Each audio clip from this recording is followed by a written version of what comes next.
We are live. Hello, everybody. This is Sylvie with Beauty. Bonjour. And tonight with Sonia. Sonia says hi too. She also says bonjour, by the way. We have the pleasure to welcome Erin Wiley. Hi, Erin. Hello, how are you? Good, good. Thank you so much. A little cold. It's getting cold. Winter is coming. Becoming real. So Erin is with us from Ohio, Toledo, Ohio, and tonight is actually the fourth and last episode of a series of four that Erin did with us, and that everybody liked so much. And the whole series was called "Overcoming the Toll of the Pandemic." We did spirit. No, tonight we're going to do spiritual, but we did physical health, mental health, and relational health. Was very interesting. And tonight we're gonna do spiritual health. Erin's gonna do. It's gonna be a session of a new kind, unlike the past sessions that some of you may have attended. It's gonna be an experiential, immersive session. So, of course, if you have questions at the end that Erin can address at the end, let us know. You can use the bottom right corner of your screen if you are on our site, and you can use the comment section on Facebook or YouTube if you are following from YouTube or Facebook. A couple of things I want to say in the nitty gritty. A couple of things about Erin first. So Erin, Toledo, Ohio. Erin's actually a licensed clinical psychotherapist and the founder of the Willow Center, which is a group family counseling practice over there. She has a team of 25 therapists, and their clinical focus is marriage, family, parenting, and relationships with or without COVID. She's also featured all over the media, BuzzFeed, MarketWatch, Ellie Daily. She has her own Facebook group that I'm going to show on screen at some point later. Join it because it's amazing, super, super cool. And last year, and not the only year, but last year again, her practice won the best counseling practice in Toledo.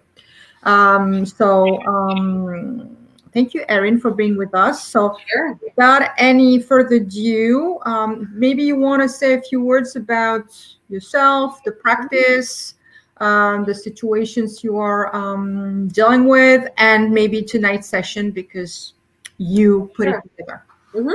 Sure. Thanks for the introduction. Thank you also to Boutique for making this available to people. I had lots of current clients, past clients, people in my community reach out and ask if there was anything I can do to help support people, particularly maybe moms and first responders. And a lot of people are struggling right now. I think it's unusual to not be struggling right now. And I really do think that some of the people, right, because at different times we feel different ways. And there's moments I think we're doing okay. Yeah, it's not so bad. And then other moments you think, I'm so lonely. I miss my friends. I want to go listen to music or go outside with people. And so I think we all have moments that we feel like we're doing better than others. But people are struggling, and we're getting a lot of phone calls, like a lot of therapy practices right now, and trying to accommodate all the calls. If you're a therapist out there and you'd like to work in Ohio, you can apply for a job at my place because we need more good therapists. So I decided tonight for this last installment that instead of me telling you about spiritual health, we would actually do an immersive experience. And so if you are playing along out there and you want to do this with us, I want to give you a second to grab some things that will be helpful. You don't have to have any or all of these things, but they could be helpful. So something to write in or on. So it could be a legal pad. It could be a scrap piece of paper. You could write in your phone if you want to type on your phone or on your iPad. Or if you have journals, like I keep journals. I keep separate journals for separate things, and we're going to discuss that. So if you have some paper and pen or pencil so that you can write tonight. And then also I will be referencing a few apps. Oh, look, there's my kids. They're so handsome. I'll be referencing some apps. And so if you want to look those up, you can either make note or be looking for them on your phone while we discuss them. Apps that I think are helpful for spiritual practice. Also, if you have any essential oils, or it could just be like a scented hand cream or something, or even whatever. You could have an orange on your counter. You could have something that just smells good. because we're going to talk about our different senses, particularly the sense of smell and how it can have a calming and relaxing effect on our mood. So with that said, I am going to lead us in so I'll tell you a story. Back in April, my family was getting into this habit, like a lot of people, where we weren't going anywhere. We were home all day. So everyone was staying up late here at my house. We all became night creatures. And when I say staying up late, like normal staying up late, like, 11, except sometimes it was 12, 12:30, or 1 or 2. It was getting out of control. And I did not want to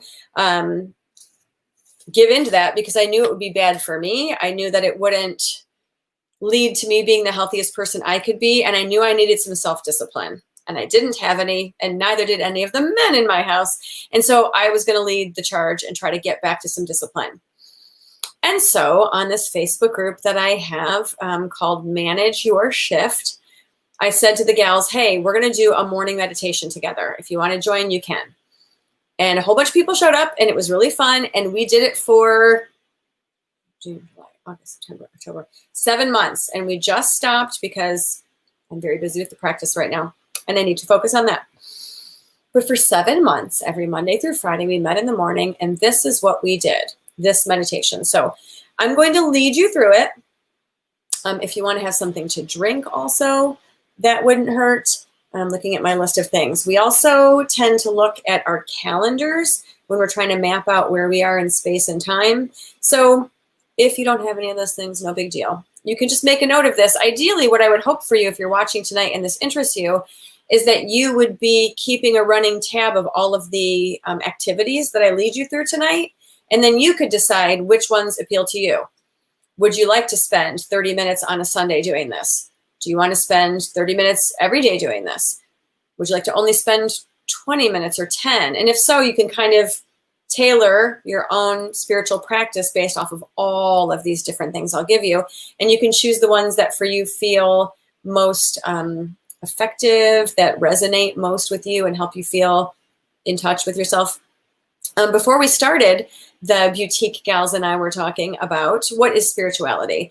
And I think it's hard to define because it means something different for different people, different traditions, different cultures, different faiths. Mostly when I'm speaking of spirituality, I'm talking about the deepest, purest essence of you and how you connect to something bigger, greater, and higher. It could just be as vague as energy. It could be the universe, which the universe could just be like a generic spirit energy, or the universe could be led by a god or gods.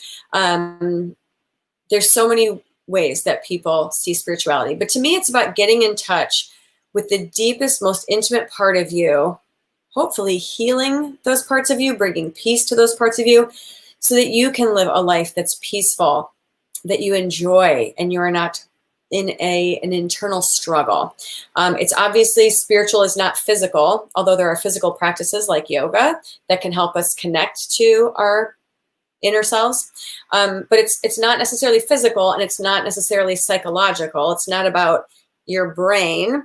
And mind also tends to be psychotherapy oriented. It's about the essence of you that we cannot seem to capture, but that makes you you, and how you connect to the world, other people, higher power, things like that.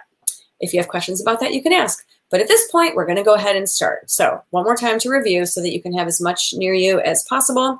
You're going to want a pen or pencil, maybe your phone, maybe a calendar, something to drink, essential oils.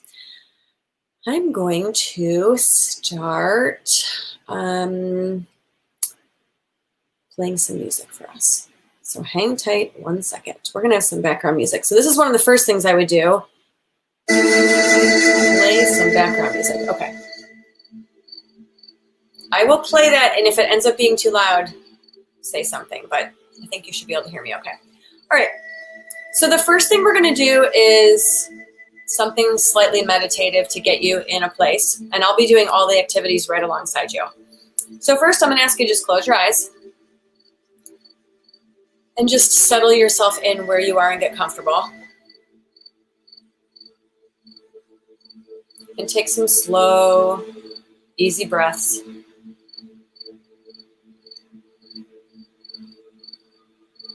Ideally with your mouth closed if you can.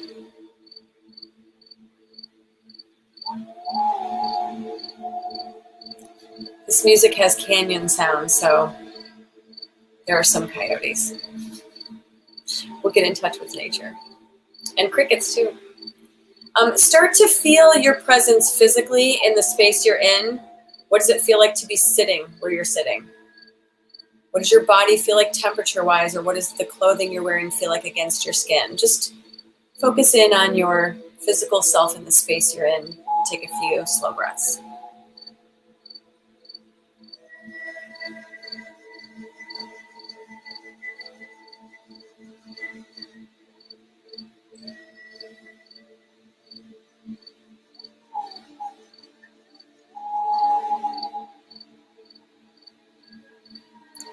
If you have essential oils and you would like to use them at this point, what I suggest, what I do when I do this practice is, I'm a fan of citrusy blends and earthy blends. So mine is a personal mixture of orange and patchouli. And what I do is I put it right on the front of my hand, and I'll show you why. Because I rub my hands together, and then I can spend a moment just taking in the scent and focusing on that scent and imprinting the memory of you, the moments of you being calm, focusing, working on your energy, and associating your mind, helping your mind associate what you're doing with a scent is a way to always bring you back. Every day if you do that, it's just like if you use, like we mentioned before, lavender cream before you go to bed. You're just kind of signaling to your brain what you're doing. And so for me, that patchouli and orange mixture reminds me of the times that I'm investing in myself in the morning to get my day started. But this is absolutely something you could be doing at evening to calm yourself down, center yourself, and prepare for sleep or the evening. So if you have something that you want to be smelling, you can. And the next thing we're going to do are some light stretches. Real simple. We're going to roll your shoulders. What is like being present to our bodies, feeling how our bodies feel in the space. Roll the other way. Really, it's about slowing everything down. Squeeze your shoulders up. And push them down. Lengthen your neck. Squeeze them up. And push them down. Squeeze your shoulders forward and kind of round your shoulders.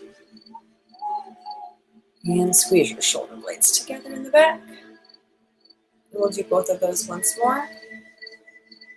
Squeeze your shoulders forward and hold them. And back once more. Sit up nice and tall, elongate your neck, and just turn your head to one side and hold it. And get a nice stretch. Don't hurt yourself. But push into it a little bit, looking over your shoulder.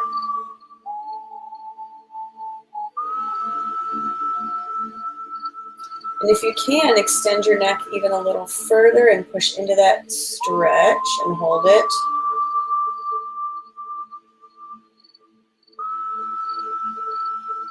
And then come back to center, and we'll do other side. Stretch all the way to the other side and hold it.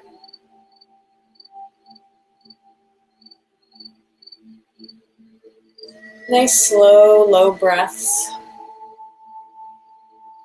Push into the stretch a little if you can. And come back to center. For some of you, this is probably already challenging because we're moving slowly and we're not accomplishing a goal. It was difficult for me when I started doing this, really difficult. So if that is the case, just continue to remind yourself to just kind of come back to what we're doing and focus. I think what we will do next is we're going to do some activities that are proven to neurologically release dopamine or create positive associations in your brain so you can be a happier person. The first one we're going to do is we're going to track our gratitudes. So you're going to write down things you're grateful for. And like I said, I'm going to do this with you. What I use is an app. I blocked myself. I got to move my stickies. An app called Gratitude. There's a little Buddha guy. Gratitude with an exclamation point. So if you want to get that app in the future, you can, or right now if you really wanted to, but I would do it later. So I'm just going to be making a note of things I'm grateful for. So we'll take like a minute and just think about things in your life that you're happy that you have and that you're grateful that you have, and write them down, make a note of it. I'll check back with you in like 1 minute.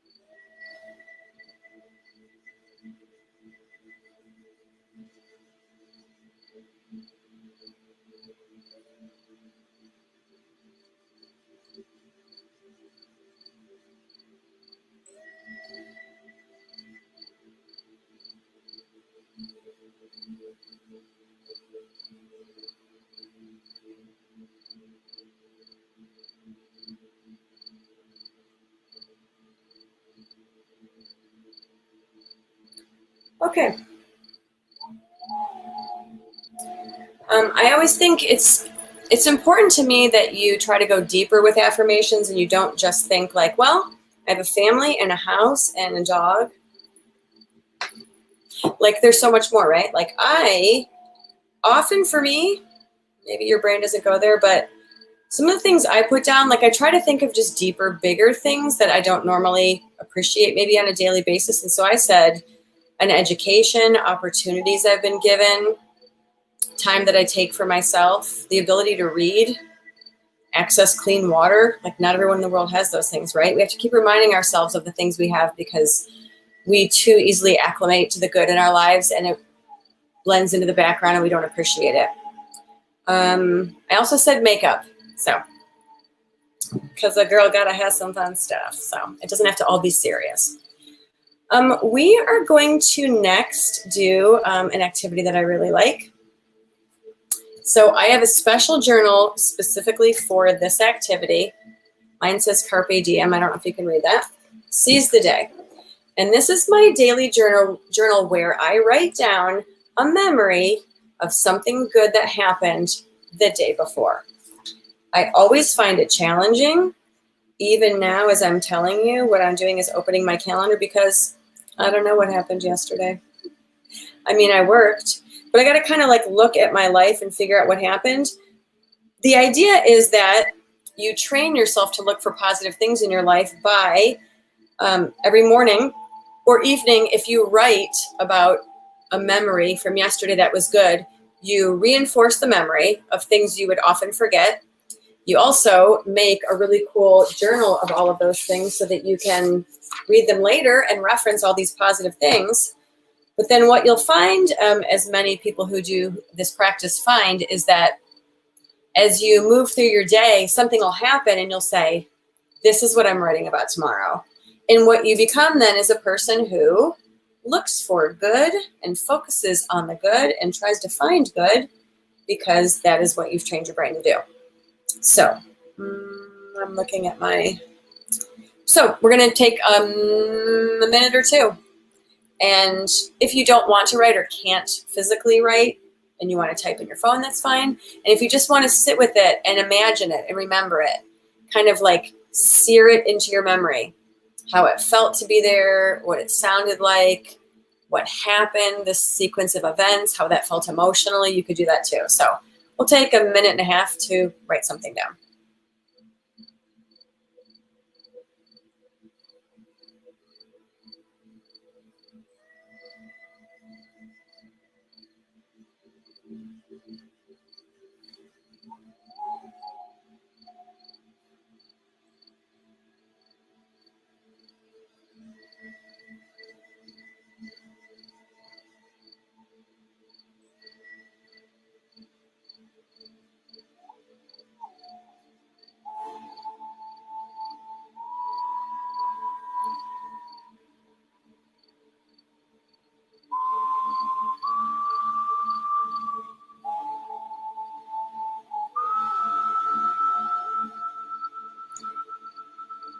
Of course, if you choose different music, I tend to really favor nature sounds or flutes, Native American flutes, Indian music, flutes, that kind of like cultural music I tend to find good for meditation, but you can listen to whatever works for you.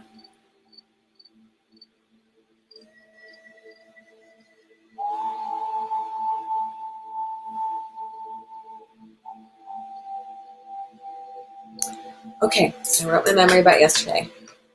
I don't watch a lot of TV. I hardly ever watch TV, but I watched a Netflix show. Some of you have probably seen it, called The Queen's Gambit, and loved it. Loved it, loved it, loved it. Positive, strong female character overcoming the odds. It was nice to just sit and be entertained for a while. We're going to move next to meditation. And if you regularly meditate, this will be a piece of cake. If you don't, this will be very difficult. I will do something short. I am not going to overwhelm you. We will literally do a 3-minute meditation and that's it. It will be funny though if people pop into this broadcast halfway through, because it's going to look like I'm asleep. We're going to meditate for 3 minutes, and it's up to you how you want to meditate. Some people want to meditate and get rid of all of the thoughts in their mind. Others want to listen to what their inner self is kind of chattering about and maybe pay attention. A meditation that I like that's really simple is breathing in one color and breathing out another color. For example, you could breathe in yellow, bright, positive, sunshiny energy, and you could breathe out like smoky, cloudy, gray negativity. Or you could breathe in cool, navy blue, and breathe out hot, toxic red, whatever. So you could do colors. You could meditate on a word like joy and just focus on the word or focus on what that means to you. So many possibilities. But what I'm going to do when I do meditation, when I do my group, is I turn my light away so it's dark for me. And we do 3 minutes of us just sitting and meditating. If you get bored and antsy, I would encourage you to come back to the moment, focus on just being still. It is a skill that very few Americans have. We stink at it, and we need to get better at it because it helps develop the part of your brain responsible for calming you down. And if you feel stressed or anxious, then meditation is great because you'll be basically flexing the muscle in your brain that can calm you down in the future. So here we go, 3 minutes of meditation beginning now.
As we close in on the 3-minute meditation, we're going to move to affirmations.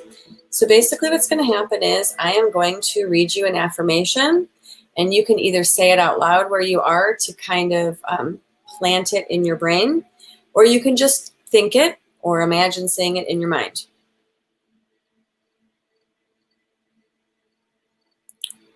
I choose positive, energetic thoughts.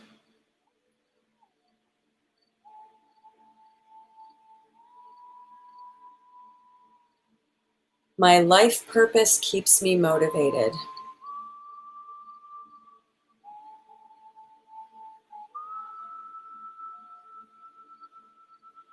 I am brave and courageous.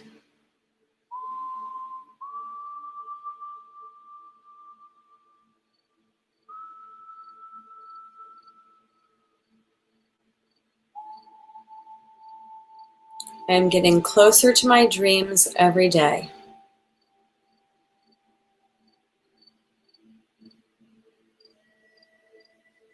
I am calm and centered.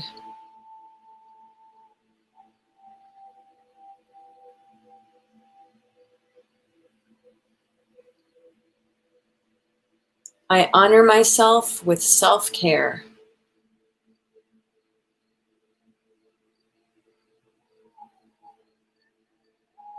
I am worth prioritizing.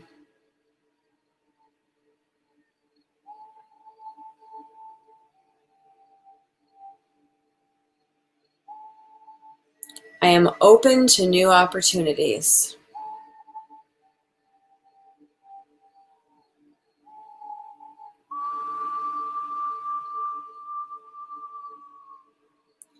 I am filled with light and love.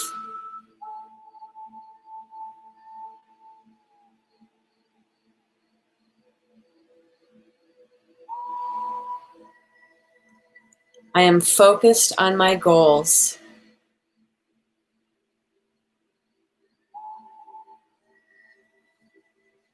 I am grateful for the present moment.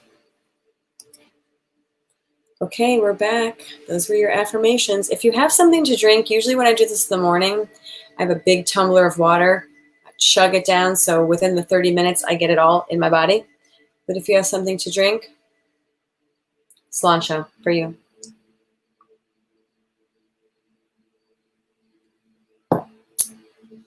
I like to read something inspirational during my time of spiritual focus. I'm going to be reading something from a book called Coming Home to Myself by Marion Woodman and Jill Mellick. I don't know if this is backward for you all. Marion Woodman and Jill Mellick. Coming Home to Myself. I'm going to read chapter or whatever, page 7. It's about reclaiming your energy. We often look elsewhere for what we already have. We project. We turn to others to give us a level of acceptance we can only give ourselves. We invest in people, institutions, situations, and things with certain attributes that they might indeed have, yet which do not belong solely to them but to us as well. We attribute to others flaws we need to come to terms with in our own character. We credit others with fine qualities that we are unable to acknowledge in ourselves. We turn to institutions and leaders to give us answers, to rescue us from confusion and helplessness, to bring a level of meaning and order that can only come from within.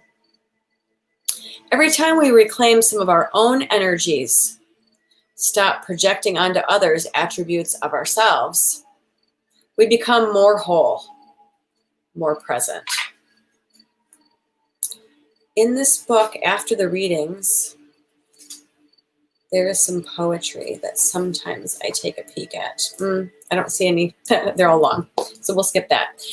But finding something that someone's written that helps your brain think on things, I will either kind of sit for a moment and think about what I've read or write about it, when we were doing our group as the therapist, I would often make a comment on that. I think that it's interesting how today when I was leading a psychotherapy consultation group for clinicians who see adolescents, we talked about the idea of our own energy and resourcing our own energy, and how when we struggle with self-esteem, we look outside of ourselves to validate ourselves. The easy example I always use is a young person who doesn't feel good about themselves, maybe physically, and will say things like, I'm ugly, I'm fat, in order to draw attention and get people to say, no, that's not true. No, you're beautiful. No, you look great. You're amazing. You look beautiful. And how in the moment that feels so good, and it kind of reinforces like that's a good idea. But then after the people leave, you're alone again with your own thoughts, and you still feel the same way you felt before everyone said that. And it didn't fix it. And so I do think that there's something super important about doing internal work, whether you view it as psychological or spiritual, or a combination of both. Focusing on your energy, knowing when and where you want to give it, how much you need to keep, how to meter it out during the day, and how to recognize when you need to come back to yourself and focus on your own energy, are all super important things. Next, we are going to, so I have another journal that I write in that's different. This one I like because it reminds you that you have power inside of you. It's from Glinda the Good Witch from Wizard of Oz. In this one, I write all sorts of things. Usually what you can do is you can look up journal prompts online on Google and just look up journal prompts. And there's so many great questions, like what advice would you have for 12-year-old you? Or if you could have one problem solved today, what would it be if it was simple to solve? And it just helps you tap into your thoughts, your beliefs, your feelings, your resources, your inner self. I am going to encourage us to write a little bit about, okay. One thing I like to do in a journal is an emotional check-in, so we'll do that. And you can write or meditate on this idea. This check-in, an emotional check-in, is basically where you take a second and kind of go within you and say, how am I doing, right?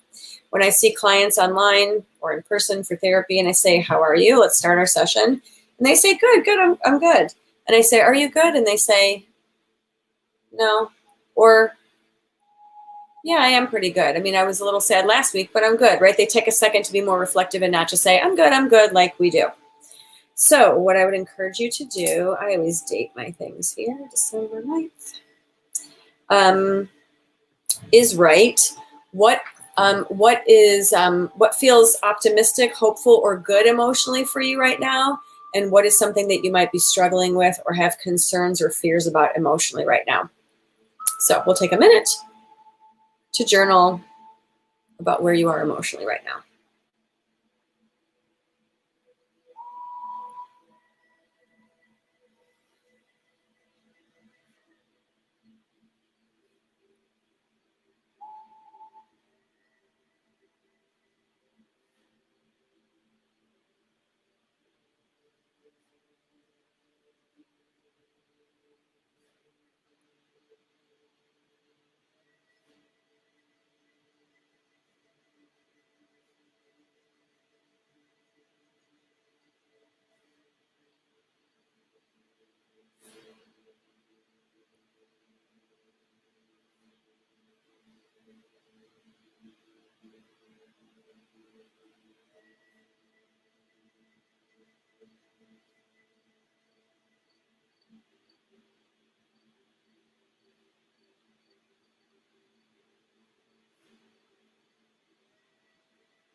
Okay. If you've got more to write, feel free to take longer. I just find this really helpful because like even as I write things, it's often a new awareness for me, right? Like I know I'm frustrated about COVID. Everybody is. And I know I'm frustrated about how it's impacting my business, but this brings me more present to it, right? Like, so if I'm grouchy later, or I'm like, it's not like I don't know why I'm not grouchy. I'm like, yeah, okay, things are bothering me. I'm not thrilled with the state of the world and what's going on right now. And I'm struggling and it's frustrating. Like, we're just bringing our emotional health and our emotional temperature, so to speak, to the forefront. Next, we are going to move into looking at our calendar, and I will tell you how and why. So the first thing is, if you have a calendar, to get it open, to find today and or this week. I like to center myself in space and time by looking at a conceptual framework of time and figuring out where I am in it, because I think it grounds us. It gives us a sense of space and time and where we are. And basically what I do in this moment of like looking at my calendar is I'm like really open. Like, is there anything standing out here? Am I missing opportunities to work out? Am I not prioritizing my family? Am I failing to carve out time for myself? Am I giving too much of my time in one way and not another? Are there things I like that I see on here? Do I wish it were different? If it were, how do I wish it were different? So I literally just spend like a minute kind of perusing through. If it's nighttime, I look at the next day just so I have an idea what the day ahead will look like. And often, like tonight's Wednesday night, I'll look at Thursday and then check out Friday, Saturday, give me an idea of, and then, you might want to like take a peek into next week. So we'll just take a minute to kind of look through your record of space and time and where you are and how it looks and see if anything stands out to you. So we'll do that for like a minute, maybe.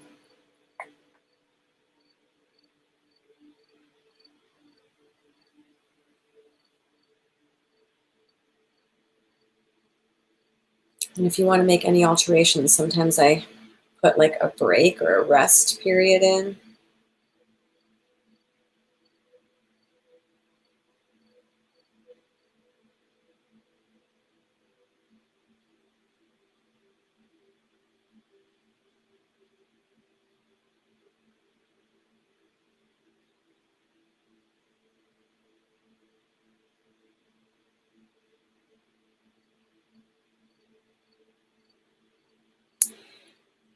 Okay, so that's an abbreviated version of that, so you kind of get that idea. The last thing that I do as part of this spiritual practice is I set an intention. Like I mentioned earlier, the 7 months that I was committed to doing this, it was in the mornings. So we were kind of thinking about the day ahead. Night is a little bit different.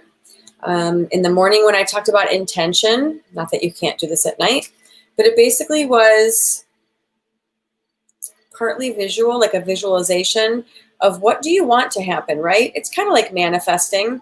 You are creating a visual image in your mind of how you want to be in the world. Are you hoping to be more energetic? Do you want to bring positivity to people? Are you trying to conserve energy because you just give too much and you're drained? I think thinking about your energy. How long is your day going to be ahead or tomorrow? How do you need to meter out your energy? How and when will you regain energy? And how do you want to be with the people that you're going to see? If it's morning, all day today, or night, tomorrow. And just spending a moment creating an intention of what you want it to be, right? Because we're trying to create and visualize something before it happens, so it's more likely to happen the way we want it to. So when we do that, I often say just put your hands over your chest, or you can center yourself on a pressure point. And we'll take 1 minute to think about those things. Sometimes we focus on a word. If you want to focus on your word of the year or the week or the day, like energy or drive or commitment or peace. So let's just take a minute and set an intention for tomorrow, how we want to be to people around us, how we want to be to ourselves, the energy we want to give to the world, what we want to take and get from the world, and what we want to give to the world and how we want to present ourselves. So let's take a moment to meditate on that, and we will wrap up and take questions right after.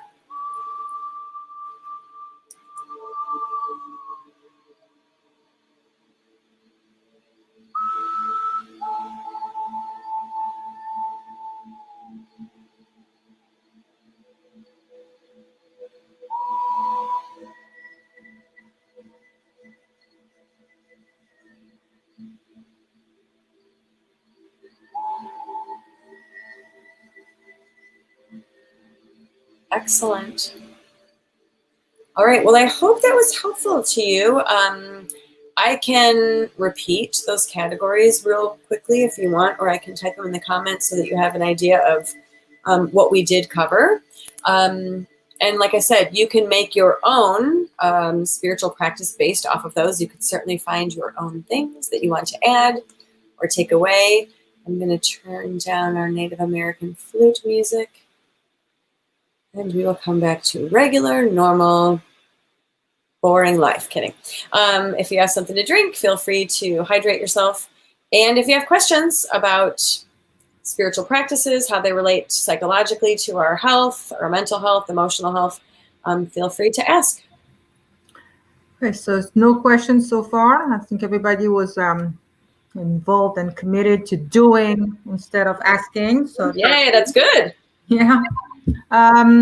One thing I'm gonna give you guys a little bit of time before we part ways. One thing I wanted to highlight is that Erin has very kindly offered a 30 minutes complimentary one-on-one consultation with her at a later date. So if you want to be part of it and enjoy this wonderful opportunity, you can email us with the subject Erin 2021. And we'll make sure that, we put you on the list. It's only for the first 5 respondents, so be quick. We don't have any questions, so because also. Boy, it's funny, looking at 2021 fills me with some kind of hope. like that's, I like that number. That looks a lot better than what we've been through. I'm looking forward to a different number year. Yeah, that's what I was thinking when I put initially I put Erin 2020 and I'm like, no. To the next year because I appreciate that. So Erin, it's been a wonderful journey with you. Thank you so much for being with us, for giving us your time, your knowledge, your wisdom, your expertise. I think your sessions have been greatly appreciated by our community. And I hope it was also good for you to be with us. So thank you. Yes, it's always great to share the things that we know with people when it can help them. And I was really happy in this really stressful time to be able to give some of my knowledge to people who were interested, and hopefully it was helpful. Well, thank you. It was. We got a lot of positive comments. Wait a minute. Look, Beatrice. Oh, yay. Glad you liked it. Yeah.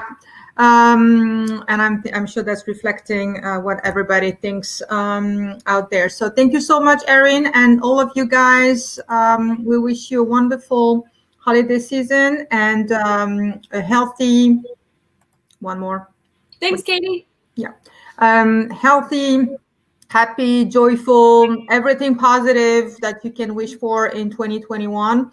Let's not do like we did last year. I don't know for you guys, but I remember me and some of my friends saying, "Oh, I can't wait to be in 2020 because it cannot be worse than 2019." So let's not say anything. Hope. So happy holiday, everybody. Happy holidays to you and yours. Same to you, Erin. Thank you so much again. And we'll see you in the new year. Yes. Happy New Year. Cheers.